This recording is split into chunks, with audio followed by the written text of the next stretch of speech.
This is Tim Bryce with my column titled, Do the Democrats Truly Hate the President? This is part of an ongoing series I've been writing regarding how Democrats think and the tactics they are using going into the 2018 midterm elections. True, the November elections primarily address congressional races, but the Democrats have put President Trump in their crosshairs as the focal point for the election. Basically, they want to use Election Day as a referendum of his policies and decisions. If the Democrats regain control of either chamber of Congress, they believe they will have a chance in the 2020 presidential election.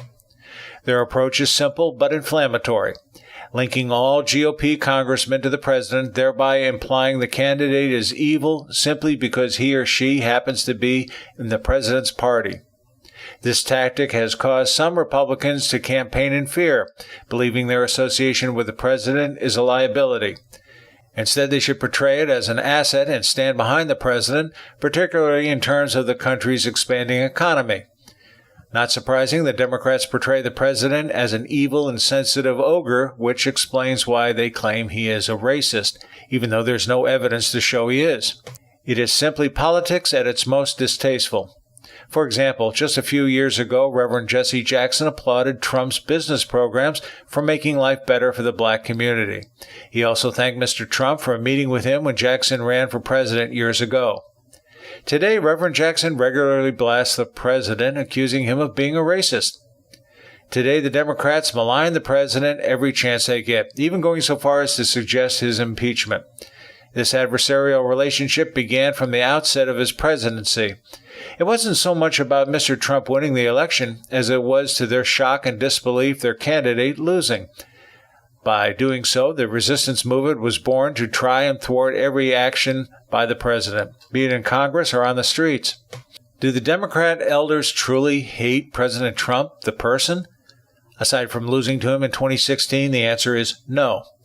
To prove it, let's suppose for a moment the president changed his persona to satisfy the left, that he stopped tweeting, acted more presidential, befriended the press, and began to adopt some of the positions of the Democrats.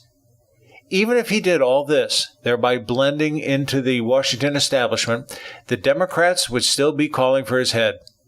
The point is, they hate the president not because of who he is, but the party he belongs to.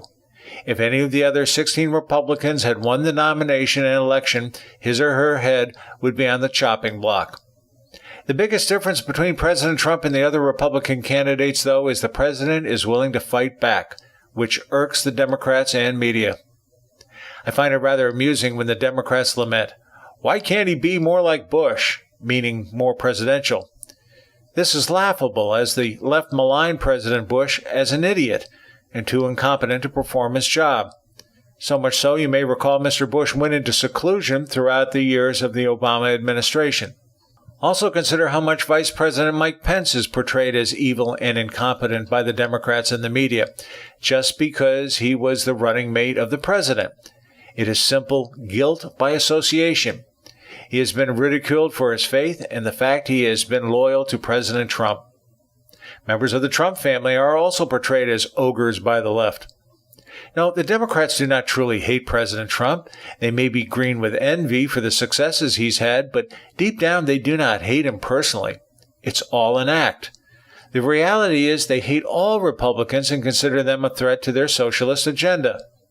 As I've maintained all along, the Democrats are desperate and will go to any length to win in November, regardless if it is legal or not. As long as the Republicans keep improving the economy and security, they will likely win in the fall.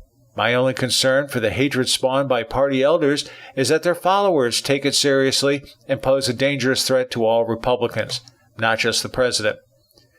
Just remember, using hate as a political weapon is what carried Adolf Hitler and the Nazis to power, as well as Benito Mussolini and the Italian fascists. And hopefully, we will all remember what happened after that. Friends, keep the faith. This is Tim Bryce in Palm Harbor, Florida. Follow me on the internet at timbryce.com.